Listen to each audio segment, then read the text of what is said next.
Welcome to Savinilaya. Please like, subscribe. ಈ ಚಳಿಗಾಲಕ್ಕೆ ಒಂದೊಳ್ಳೆ ಬಿಸಿ ಬಿಸಿಯಾದ ಮಜ್ಜಿಗೆಯನ್ನು ಮಾಡೋದು ಹೇಗೆ ಅಂತ ನೋಡೋಣ. ಈ ಬಿಸಿ ಮಜ್ಜಿಗೆಯನ್ನು ಮಾಡೋದು ಎಷ್ಟು ಸುಲಭ ಅಂತಂದರೆ ಚಿಟಿಕೆ ಹೊಡೆಯೋದ್ರಲ್ಲಿ ರೆಡಿ ಆಗತ್ತೆ. ಆದರೆ ರೈಸ್ ಮಾತ್ರ 3 ವಿಸಿಲ್ ಕೂಗಿ ರೆಡಿ ಆಗಬೇಕು. ಈಗ ರೆಡಿಯಾಗಿರೋ ರೈಸ್ಗೆ ರೈಸ್ನ ಮೆತ್ತಗೆ ಮಾಡ್ಕೊಳ್ಳೋಣ. ಮಜ್ಜಿಗೆ ಬೆರೆಸೋಣ, ಒಲೆ ಮೇಲಿಟ್ಟು ಬಿಸಿ ಮಾಡೋಣ. ಅದು ಬಿಸಿ ಆಗ್ತಿರ್ಬೇಕಾದ್ರೆ ಜೊತೆಗೆ ಒಂದು ಖಾರ ರೆಡಿ ಮಾಡ್ಕೊಳ್ಳೋಣ. ಅದಕ್ಕೇನು ಬೇಕು ಅಂದರೆ ಜೀರಿಗೆ,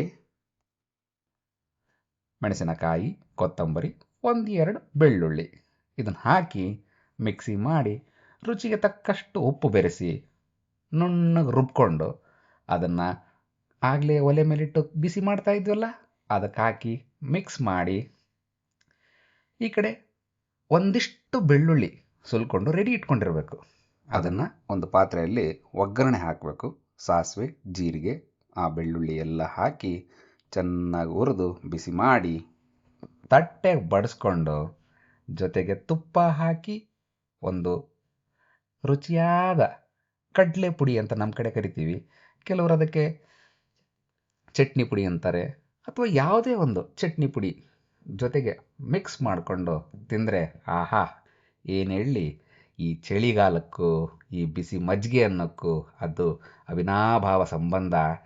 ಒಂದು ಚಂದ ಊಟ ಮಾಡಿ ಒಂದೊಳ್ಳೆ ನಿದ್ದೆ ಮಾಡಿದ್ರೆ ಚಳಿಗಾಲ ಸೂಪರ್. Thank you.